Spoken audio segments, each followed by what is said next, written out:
힘 조절이 관건이다. 힘 조절이 관건이다. 라는 제목으로 송구영신 예배 메시지를 나누겠습니다. 시편 80편 8절을 보면 이런 말씀이 기록되어 있어요. 우리 화면을 보시면서 같이 한번 읽어보시죠. 시작.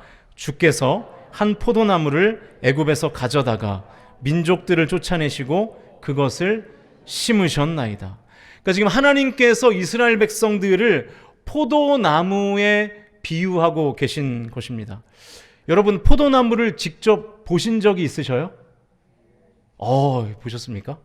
저는 이제 조치원 교회에서 사역할 때, 이 조치원이 시골이거든요. 그래서 조치원에서 사역할 때 제가 섬기는 교구에 속한 한 장로님께서 이제 포도 농장을 하셨어요. 그래서 이제 항상 수확 전에 이제 감사 예배를 드리고, 이제 그 농장에서 감사 예배를 드리고 이제 본격적인 포도를 출하하셨는데요. 사진을 한번 보여주실까요?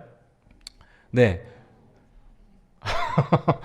보셨다면서요. 네. 포도 농장이 저렇게 생겼습니다. 여러분들 잘 보시면요, 우리가 포도나무 그러는데 사진을 자세히 보시면 아시겠지만 나무가 아니라 뭔 것 같으세요? 넝쿨입니다. 맞습니다. 넝쿨이에요. 그래서 이 포도 넝쿨은 관상용으로도 쓰지 못하고 그리고 제목으로도 쓰지 못한다 그래요. 심지어 땔감으로도 잘 안 쓰인다고 합니다. 왜냐하면 넝쿨이기 때문에 열매를 맺는 것 외에는 이 포도나무는 아무것도 쓰임이 없는 것이죠. 그러니까 포도나무는 오직 포도 열매를 위해서 존재하는 것입니다. 열매 맺는 것 외에는 아무짝에도 쓸모없는 것이 바로 이 포도나무인 것이죠. 그러면 하나님이 우리를 포도나무 삼아주셨다는 것은 무슨 의미일까요? 우리 삶 자체가 열매 맺기 위한 삶이라는 거예요. 우리의 삶의 목적이 열매를 맺는 거라는 거예요. 그 외에 다른 목적이 있을 수 없다는 거예요. 왜요? 우리는 포도나무니까. 그래서 주님은 우리의 삶에 아름다운 열매가 맺히기를 기대하고 계신 것이죠. 그런데 여러분, 이 복음 밖에 있는 사람들이 이 성도들을 볼 때 어떠한 시각으로 보는지 아십니까? 제가 이렇게 SNS를 보다 보니까요, 이런 글이 떠돌아다니더라고요. 교회 안에 직분이 있잖아요. 집사, 그리고 장로, 목사, 뭐 이런 직분들이 있는데 집사가 뭐에 준말인지 아십니까? 복음 밖에 사람들이 얘기할 때 갈 곳이 없어서 집을 사랑하는 사람, 집사라는 거예요. 장로는요, 일이 없어서 장기간 노는 사람. 제일 충격적인 게 목사인데요. 목사가 뭘까요?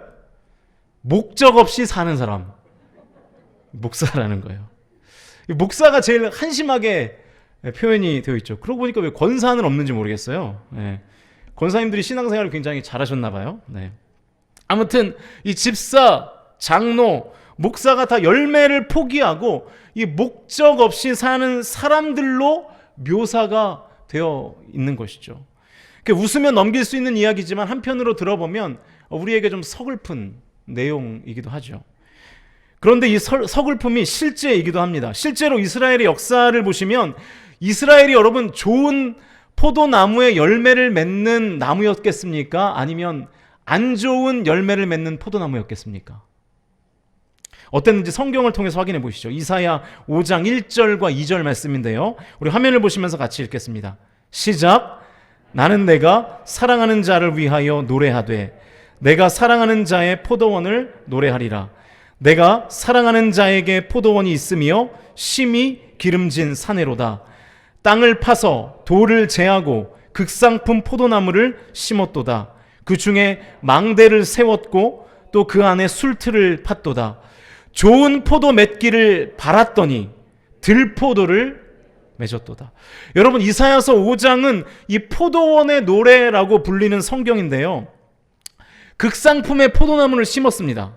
그런데 열매가 맺혔는데 그 열매가 어떤 포도예요? 들포도인 거예요. 좋은 나무를 심었는데 나쁜 열매가 맺힌 것입니다. 우리의 삶이 이와 같을 수 있다는 거예요. 하나님은 우리의 인생에 좋은 포도나무를 심어주셨는데 아예 열매를 맺지 못하거나 나쁜 열매를 맺을 수도 있다는 것이죠. 이제 곧 다가올 새해는 우리가 이러면 안 되지 않겠어요? 저와 여러분의 신앙생활에 좋은 열매가 맺혀야 될 줄로 믿습니다. 눈앞에 다가온 한 해에는 저와 여러분의 삶에 열매가 아예 없거나 나쁜 열매를 맺는 인생이 아니라 극상품의 포도 열매를 맺는 인생들이 되실 수 있기를 주님의 이름으로 간절히 축원드립니다. 그러면 어떻게 해야 우리가 극상품의 포도 열매를 맺는 새로운 한 해를 살 수 있을까요? 오늘 본문인데요, 1절과 2절입니다. 화면을 보시면서 같이 읽겠습니다. 시작. 나는 참 포도나무요 내 아버지는 농부라. 물은 내게 붙어 있어 열매를 맺지 아니하는 가지는 아버지께서 그것을 제거해 버리시고 무릇 열매를 맺는 가지는 더 열매를 맺게 하려 하여 그것을 깨끗하게 하시느니라. 자, 극상품의 포도 열매를 맺는 첫 번째 방법은 뭐냐면 가지치기입니다. 가지치기. 그래야 열매를 맺는 건강한 가지에서 튼실한 열매가 맺히게 되는 것이죠. 그런데 여러분, 이전에서 보면요, 재미있는 표현이 있어요. 열매를 맺지 못하는 가지가 아니라 열매를 맺지 아니하는 가지라고 되어 있습니다. 수동형이 아니라 능동형으로 되어 있어요. 왜 성경은 열매를 맺지 못하는 가지가 아니라 열매를 맺지 않는 가지라고 표현했을까요? 여러분이 더 잘 아시겠지만 가지는 뿌리에서 올라오는 영양분을 받아서 열매를 맺죠. 그러면 열매를 맺지 않는 가지라는 것은 무슨 뜻일까요? 뿌리로부터 올라오는 영양분을 거부하는 거겠죠. 영양분이 올라오는데 차단하는 거예요.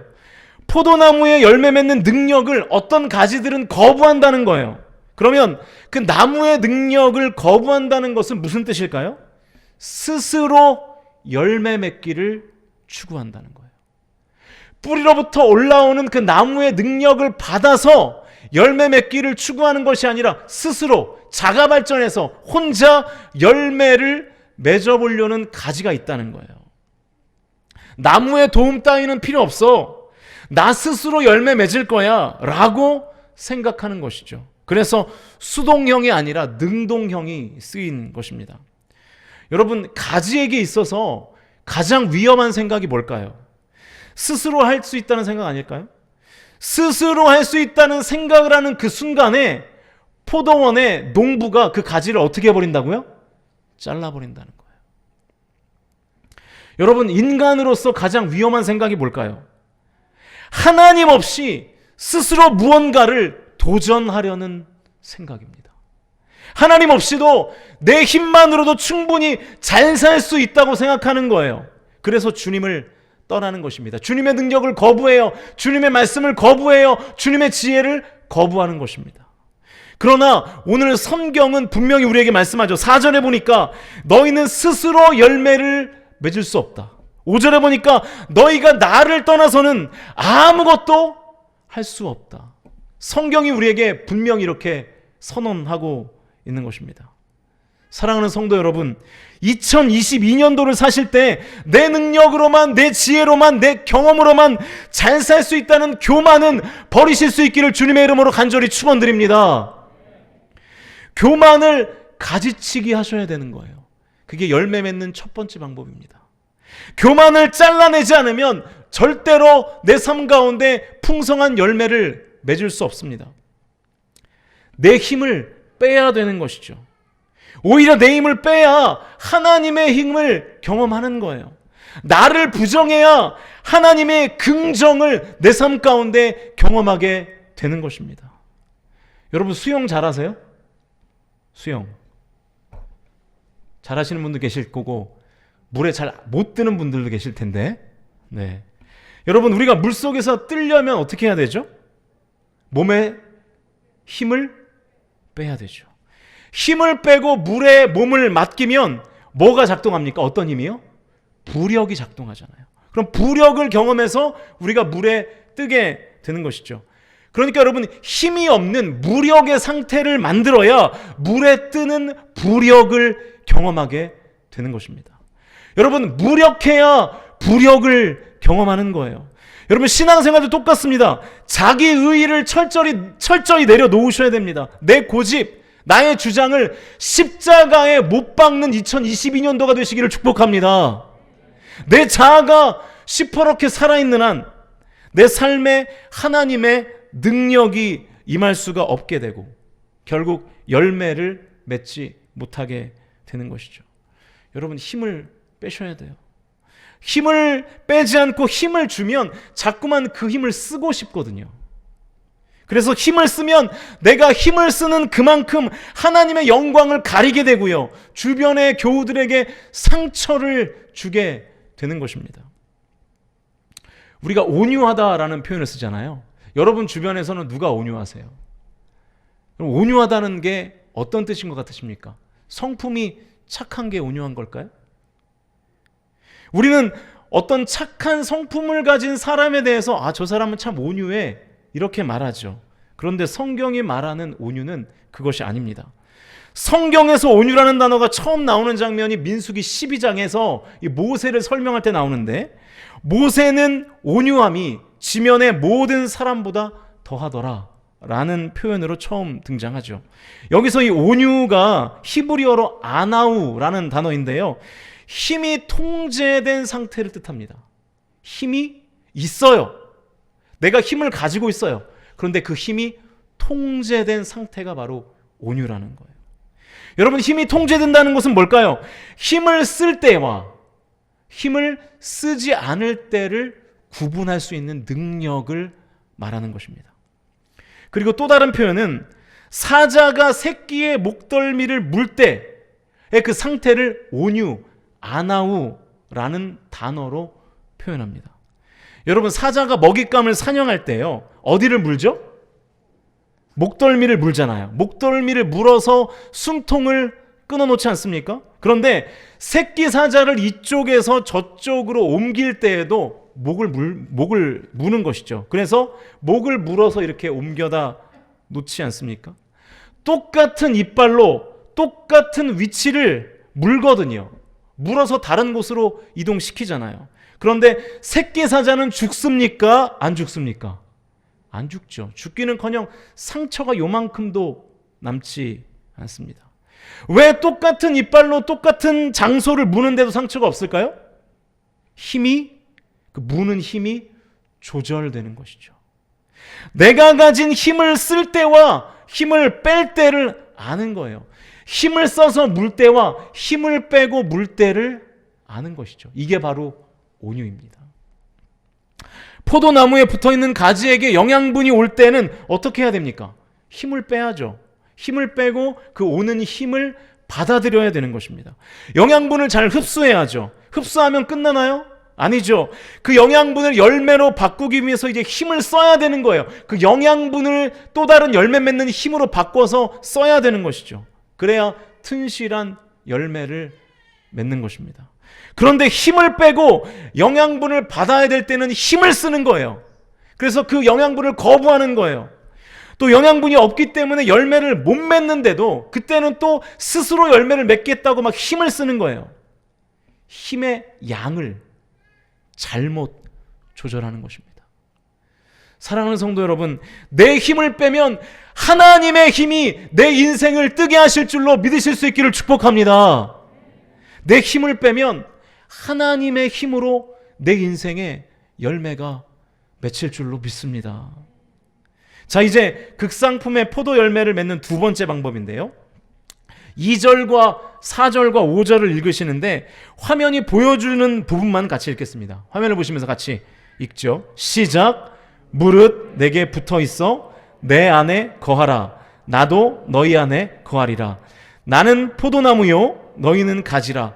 그가 내 안에 내가 그 안에 거하면 사람이 열매를 많이 맺나니. 여러분, 오늘 본문에 나타난 열매를 맺는 방법들입니다. 이전에서는 붙어 있으면, 4절과 5절에서는 내가 예수님의 안에 거하고 예수님이 내 안에 거하면 많은 열매를 맺게 된다고 성경이 분명하게 말씀합니다. 그러면 이게 무슨 의미일까요? 주님께 붙어 있으려면 뭘 어떻게 해야 될까요? 그런 말이 있잖아요. 뛰는 놈 위에 나는 놈 있고 나는 놈 위에 뭐가 있죠? 붙어있는 놈이 있습니다. 붙어있는 놈. 여러분, 파리, 날아다니는 파리 있지 않습니까? 파리가 미국을 가는 방법이 뭘까요? 잘 아시네요. 네.